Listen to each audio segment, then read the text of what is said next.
Olá, sejam todos muito bem-vindos e todas muito bem-vindas ao Café com Política de hoje, que recebe a vereadora em Belo Horizonte, Cida Falabella, ela que é do PSOL, professora, artista e também diretora de teatro, né, Cida? Muito bem-vinda e já obrigado pela participação aqui com a gente. Obrigada, André, pelo convite. É sempre uma honra poder estar aqui no Jornal Tempo e nesse espaço tão importante. Vamos lá, começando, fazendo uma avaliação ou observações dessa primeira fase da Prefeitura de Álvaro Damião. Como é que tá? Como é que tem visto? Como é que o partido tem visto esse trabalho desenvolvido por ele? Bom, para falar do governo Álvaro Damião, vou voltar um pouquinho, assim, a gente no segundo turno, né, meu mandato, a nossa equipe, nós fomos muito firmes na defesa da importância de apoiar a chapa Fuad Álvaro, às vezes até, né, sendo um pouco atacada pela própria esquerda e por outras pessoas, mas a gente entendeu que naquele momento era muito importante fazer essa defesa, porque a outra opção seria, assim, devastadora para as políticas públicas na cidade. E ficamos muito felizes com o resultado, né? Eu acho que o Fuad e o Álvaro fizeram um bom diálogo com vários setores progressistas da cidade, da cultura, do meio ambiente, da assistência social, e isso foi fundamental. Então, eu acho que o Álvaro já assume com um compromisso com esse eleitorado mais progressista, esse eleitorado que quer transformações mais profundas na cidade. E eu acho que ele está nesse processo, né, não é fácil estar na vice, né, na chapa como vice e se tornar prefeito.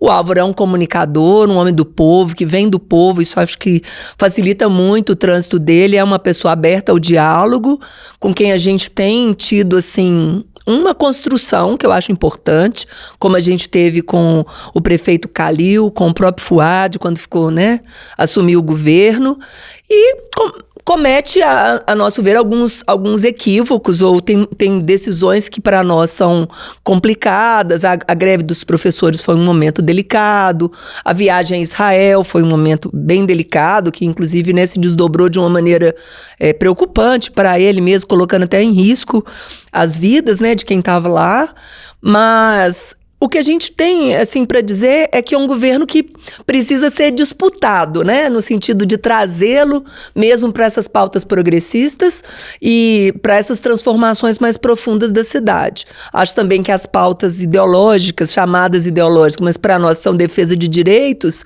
muitas vezes tem ficado para a presidência da Câmara sancionar, e a gente tendo que fazer o movimento de entrar na justiça, né, de judicializar.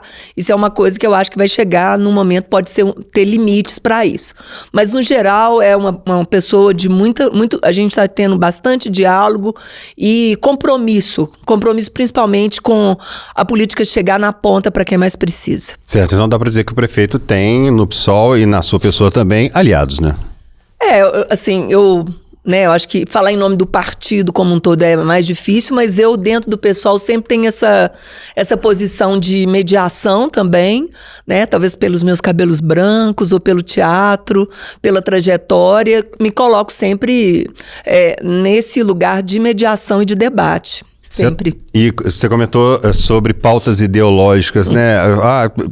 É possível desligar? Como é que está funcionando isso no que diz respeito ao eleitor? Como é que ele tem compreendido e como é que vocês têm trabalhado isso para tirar essa ideia de ideologias? Sim.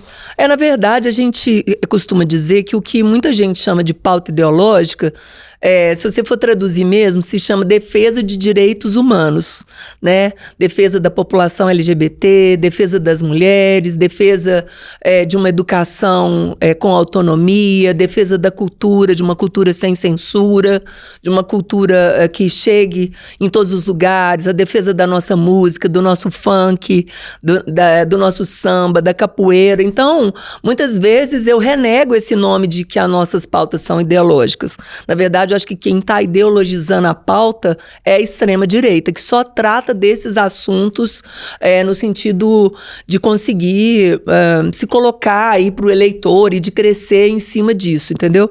Então, eu não acho que, por exemplo, métodos naturais, defender métodos naturais e a gente judicializar, seja por ideologia, por direitos adquiridos das mulheres, para que as pessoas não adquiram doenças sexualmente transmissíveis, né, as infecções sexualmente transmissíveis. Então, eu acho que quanto mais as pessoas conhecem os partidos de esquerda, eles entendem que o nosso compromisso é com a transformação e com a defesa de políticas públicas robustas para a população. E a gente pode ter muitas vezes, né, em determinadas religiões que pregam não haver sexo antes do casamento, por exemplo, e assim, métodos contraceptivos. Isso não pode ser uma lei, né? Isso não pode ter uma defesa pública disso. Isso não é possível colocar isso como algo universal, né? Isso vai frontalmente contra a política do SUS, contra a política de saúde sexual e reprodutiva das mulheres, porque é muito sério isso. Num país onde adolescentes engravidam, onde o nível de transmissão de HIV é altíssimo, onde as ISTs é um nível altíssimo, existe uma juventude que não está se protegendo. Como é que você aprova uma lei e ela começa a divulgar métodos naturais? Né? Parece que a gente está em 1930, né? 40, então... Aí isso a gente colocou bem abertamente para o próprio prefeito, assim, que muitas vezes, quando se diz pautas ideológicas, na verdade é defesa de direitos adquiridos. A gente precisa fazer essa distinção.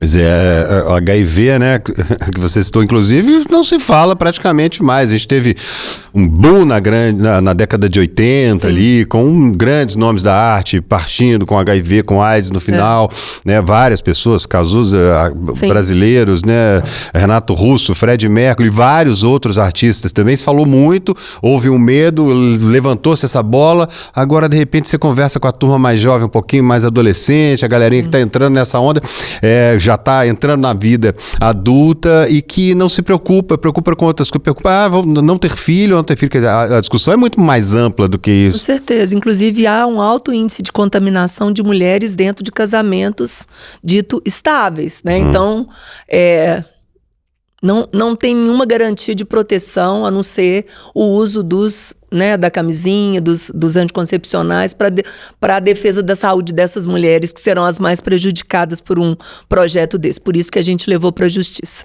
Ô Cida, agora vamos partir para a sua área mais um pouco aqui da cultura, falar como é que está a questão da cultura em Belo Horizonte, a capital que floresce, né, a arte aqui de todas as formas, música, dança, pintura. A gente está vendo arte espalhada por prédios da cidade, uma cidade que é muito rica em cultura. E como é que está sendo vista hoje? Você já está um tempo lá, né, como vereadora, trabalhando nessa defesa toda. Belo Horizonte tem expandido mais, né? Sim, bom, desde que a gente assumiu, André, em 2017, a gente fez a defesa. A primeira grande luta nossa foi pela volta da Secretaria de Cultura, porque teve um tempo que a Secretaria foi substituída pela Fundação, e a gente achava que a Fundação colocava a cultura de Belo Horizonte num lugar mais rebaixado frente às outras pastas. Então foi uma luta muito grande, que o prefeito Calil assumiu logo de cara. E fez isso. Normalmente os prefeitos assumem e querem fazer cortes. Você imagina, a criação de uma secretaria foi algo bem emblemático e muito importante, e a gente vê que desde lá até hoje, né, com todos que passaram, Juca, com Fabíola, Eliane, né, como presidente da Fundação e secretário de Cultura, e agora a Bárbara Boff, né, está na presidência da Fundação, mantendo as duas instituições em conexão, foi muito importante. A política de Belo Horizonte é uma das melhores do país, ela é sólida, ela dialoga com as periferias, ela tem uma escuta, e eu digo isso do ponto de vista legislativo também, né? A gente conseguiu avançar em muitas leis importantes. Belo Horizonte é a primeira capital do país que tem uma lei Cultura Viva, que apoia os pontos de cultura, que foi uma política revolucionária no primeiro governo Lula, né? Gilberto Gil, que falou do Doim Cultural, né? Que tinha ativar os pontos que já existiam, né? É o nosso xodó, a política Cultura Viva. Hoje Belo Horizonte tem mais de 200 pontos de cultura cadastrados, que estão nas quebradas, nos becos, no hipercentro, né? Trabalhando com mulheres, com crianças, pessoas com deficiência. Então, o ponto de cultura é sempre cultura e saúde, cultura e inclusão, cultura e educação, cultura e arte. E a gente tem a Escola de Artes da Prefeitura, né? O ELA, né? A Escola Livre de Artes, é uma das mais importantes do país também, já ganhou prêmio internacional, oferece oficinas, atividades para toda a cidade de maneira descentralizada, gratuitamente. É uma revolução mesmo, atrai muitas pessoas da chamada terceira idade, ou pessoas velhas, como eu gosto de dizer. Nós temos centros culturais em todas as regionais, né? Em algumas tem mais de um centro cultural. Então é uma política bastante sólida, a política dos festivais também é bastante sólida. Então, assim, a gente vê que há que é mais difícil na cultura, né? Ela está se ampliando, ela está mantendo o que existe de política e se ampliando. E isso se deve a também fazer jus a essa pulsão cultural que a cidade tem e artística, que é realmente maravilhosa, né? Um dos grandes festivais de arte aberta do mundo nas ruas, que é o Cura. Então a gente, né, Grupo Corpo, Grupo Galpão, Grupo Giramundo, para citar os mais famosos, mas não só, né? Mímulos, Companhia de Dança, toda a música nossa, Sérgio Pererê, Tizumba, enfim, é de uma riqueza maravilhosa mesmo, e eu acho que a gente tem que pensar na cultura, inclusive, como uma nova matriz econômica para a cidade, né? Que não polui, que não destrói, que não é predatória, que inclui as pessoas, que traz uma ideia de pertencimento à cidade, de cidadania. Então, eu sou uma defensora da cultura no centro da política, realmente. E você falou de inclusão, né? Diz respeito ao trabalho da prefeitura no mundo cultural da cidade, ele é muito inclusivo, não é só porque é difícil o acesso, né? Acesso a instrumentos é difícil, acesso a figurino é difícil, acesso a espaço para ensaiar, para levar, e a prefeitura tem proporcionado isso, seja da Zona Sul, da Zona Norte, da Zona Leste. Sim, isso está acontecendo na cidade toda e claro, quando as pessoas falam, mas precisa melhorar muito, claro, sempre há uma demanda reprimida imensa, né? Inclusive estadual, né? Que a gente tem questões assim para resolver. Então, mas a política cultural em Belo Horizonte, ela tem avançado e dialogado com quem importa dialogar, né? Eu acho que essa visão também do patrimônio imaterial, dos quilombos, que Belo Horizonte, né, tem tantos quilombos urbanos já registrados, do patrimônio, das guardas de Congado, né? São tantas na cidade. Então, assim, eu acho que esse olhar exatamente também para quem foi invisibilizado durante tantos anos, ele é bastante agudo nesse momento. Isso se deve também à mobilização dos fazedores de cultura, né, que sempre se colocam muito disponíveis para fazer esse debate. Tem sempre que correr atrás Sim. muito, né? Só um outro assunto aqui também que fica muito em debate na nossa capital no que diz respeito à verticalização da cidade, né? A gente tem alguns bairros aqui, os mais famosos, Santa Teresa, a gente tem Santa Efigênia, tem Taçavassi, a gente vai ali mais um pouquinho para cima na região do BH Shopping ali no Belvedere, que até pouco tempo atrás era só casa, agora hoje em dia a gente já vê prédios ali gigantescos de uns anos para cá.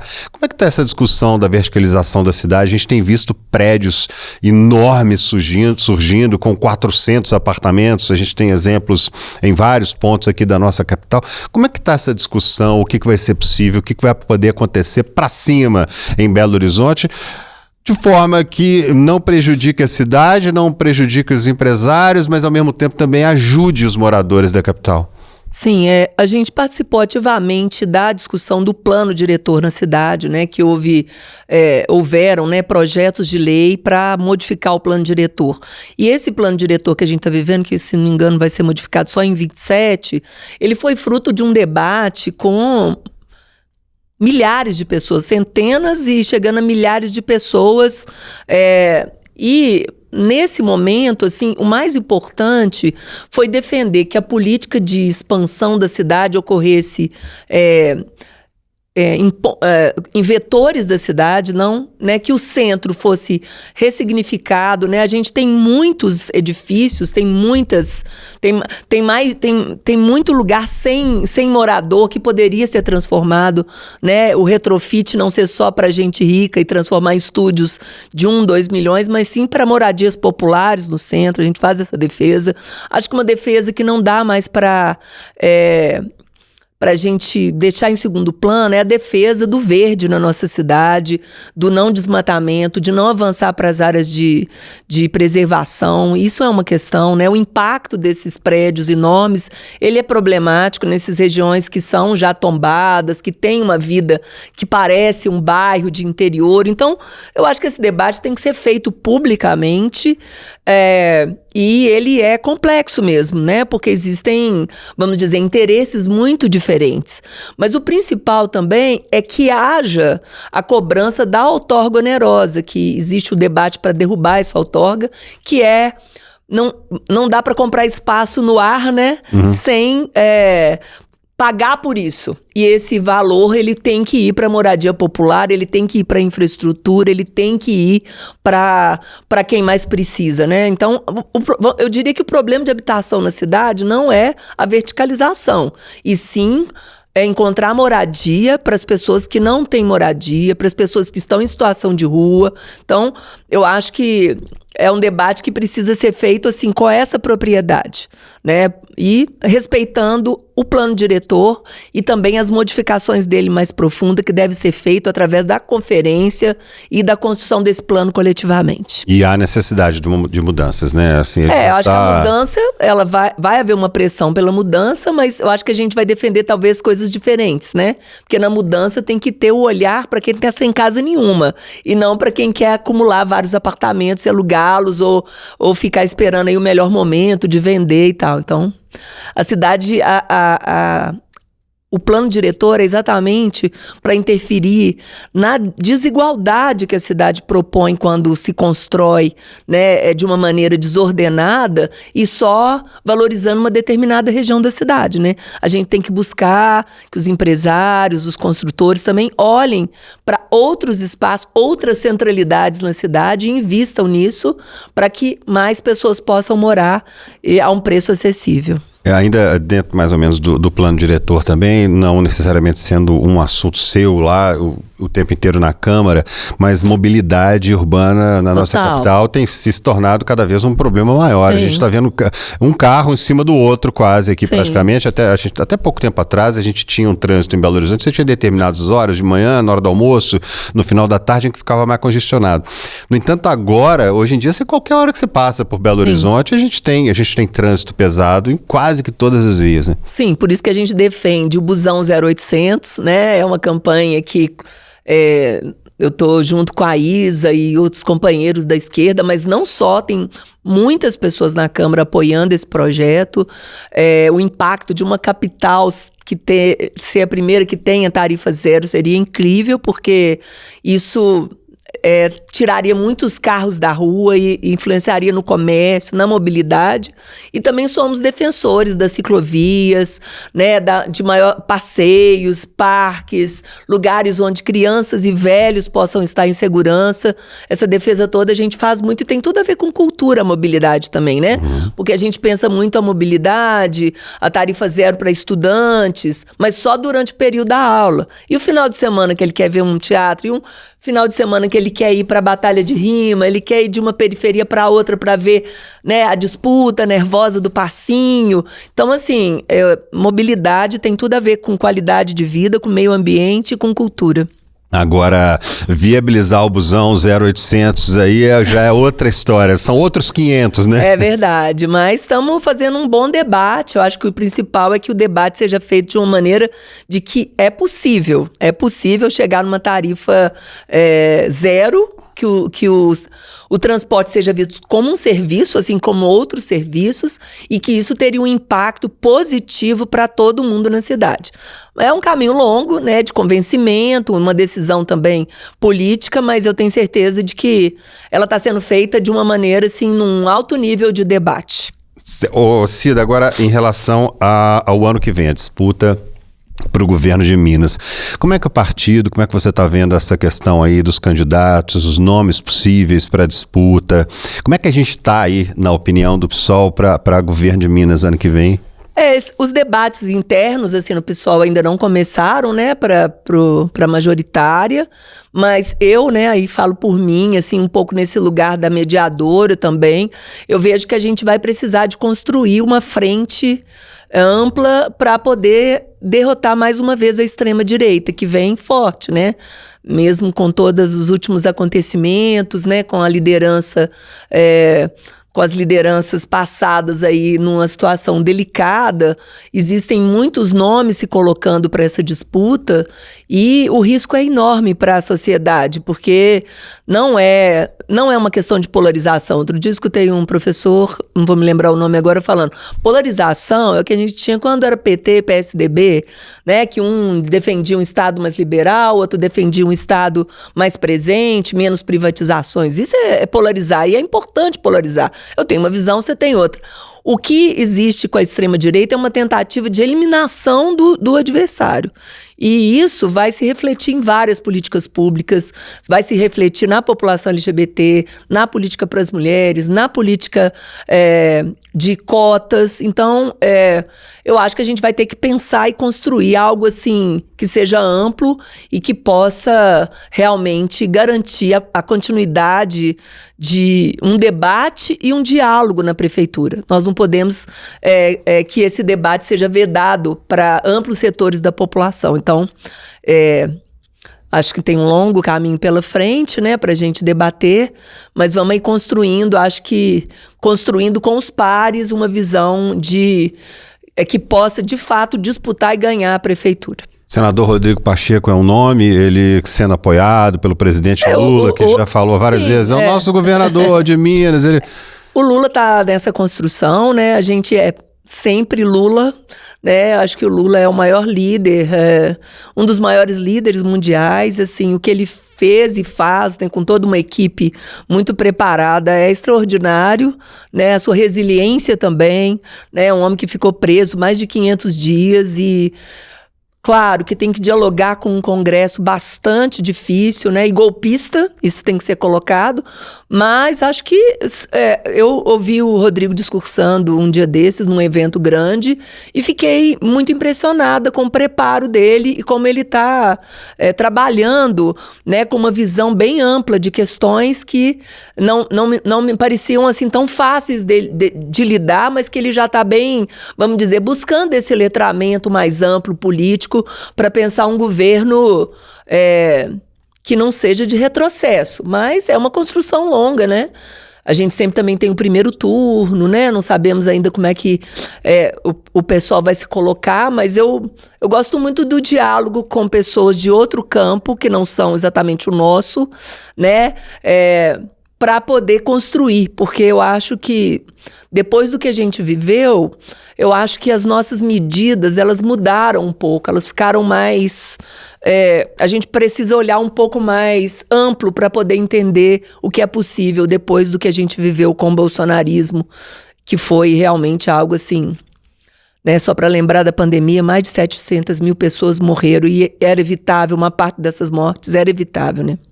A gente tem agora, imaginando esse universo com a tecnologia muito forte, com a IA, com as redes sociais, com essa disputa que está acontecendo do governo norte-americano, tentando colocar as regras das Big Techs por cima das leis brasileiras, inclusive, está sendo uma disputa muito grande. Um dos problemas muito questionados, ou um dos detalhes, um dos momentos muito questionados no que diz respeito à esquerda, ao trabalho da esquerda, não só em Belo Horizonte, no país inteiro, no que diz respeito à comunicação, né? Porque a gente está no momento em que, nitidamente, a extrema-direita tomou conta praticamente das redes, existe um trabalho desenvolvido em redes sociais, né, no mundo digital muito forte. E agora que parece que o lado oposto, a esquerda, está tentando chegar um pouco mais nesse universo online que fala tão alto, né, e não necessariamente fala a verdade para a população. É um momento difícil para chegar aí, né? Eu acho que esse momento, né, onde, vamos dizer, a a honra do país, a identidade do país foi ameaçada. Acho que o Lula, né, e a sua equipe se colocaram de uma maneira muito firme, né, muito importante, porque é necessário, né, colocar limites, né, nesse novo imperialismo digital do Trump, né? E assim, eu concordo que a gente apanha na comunicação, mas acontece que o outro lado, ele não joga limpo. Ele trabalha com fake news, ele trabalha com disparo de WhatsApp, que já é criminoso, né? A eleição do Bolsonaro foi assim. Eles trabalham com grandes canais que recontam a história de uma maneira completamente inverídica, né? Não se trata de versões apenas, se trata mesmo de fake news. Então, é difícil lidar com isso sem recorrer a métodos espúrios, né? E eu acho que isso é uma questão ética. Mas eu acho também que a gente tem que fazer esse trabalho também, vamos dizer, do território, das lideranças, do movimento, que tem a ver com a cultura, com cuidados, enraizar o trabalho também para que mais e mais pessoas possam se conscientizar do que estão recebendo, da onde buscar informação, né? Então eu acho que é muito difícil falar de tudo isso se a gente não consegue regulamentar as big techs, assim. Então a gente vai ter uma eleição desafiadora de novo, porque se as regras são regras que são burláveis e se existe uma conivência dessas grandes redes com, né, um ditador como o Trump, assim, uma pessoa completamente, né, que está fazendo mal para todo mundo, inclusive para os próprios americanos, né? A gente tem que ver onde vai ser esse limite, mas eu acho que o Lula deu uma resposta muito importante e sim, acho que eles conseguiram trabalhar com o humor, trabalhar com a criatividade e dar uma bela resposta nesse momento. A gente espera que isso seja um ponto de virada para a gente conseguir continuar se comunicando. Vê como positiva essa atitude do Lula, ele deu uma enfrentada ali, né? Aqui mandamos grande, nós, quem manda grandão. É o povo brasileiro, ao contrário de vários outros países que passaram o pano ali pro Trump, falaram, não, tá tudo bem, deixa a taxa, ele tentando interferir aqui na justiça brasileira, num dos poderes brasileiros, tentando se fazer de bobo, entre aspas, que a divisão de poderes aqui, como é que um poder vai interferir no outro, né? Acha que o Lula acertou ao bater o pé. Né? Elogiado pelos próprios americanos, né? Pelos jornais americanos, pela revista, então assim, eu acho que o Lula mostrou que o compromisso dele é com o Brasil mesmo. Para mim, nunca houve essa dúvida, assim, né? Por tudo que ele já fez, por todos os programas criados, né? Na cultura, inclusive, agora na política de cuidados, que é nacional também, e Minha Casa Minha Vida de volta, né? A política para os jovens estarem na escola, né? Os programas para garantir o futuro da juventude, a política de cotas raciais. Eu acho que é uma política realmente que, considerando todo a nossa classe dominante que sempre faz escolhas muito covardes e contra o povo, o Lula ele consegue se equilibrar num espaço difícil, né? Com um Congresso também amplamente contra o povo, né? Um Congresso anti-povo, né? Equilibrando pratinhos, né? Equilibrando pratinhos, com muita maestria. Olha, muito obrigado, Maria Aparecida Vilhena Falabella, Cida Falabella, vereadora, atriz, diretora de teatro, professora, por participar com a gente aqui de mais um Café com Política aqui no Canal do Tempo. Foi um prazer, obrigada, sempre à disposição para falar aqui. É um espaço fundamental, né, para a gente se comunicar com amplos setores da população. E estamos lá à disposição na Câmara, na Gabinetona, junto com a Isa, em parceria com o Dário, com a professora Nara. A gente é um coletivo, né, junto com a vereadora Júlia Santos, do PSOL também. Então, estamos lá à disposição. Tá joia, brigadão. E a você que nos acompanhou até agora, muito obrigado. Deixa o seu like, se inscreva no nosso canal. Já temos mais de 1 milhão de pessoas inscritas aqui no canal de O Tempo. É muita gente acompanhando. Então, isso aí vai para o mundo inteiro. Muito obrigado a você que esteve com a gente. Até a próxima.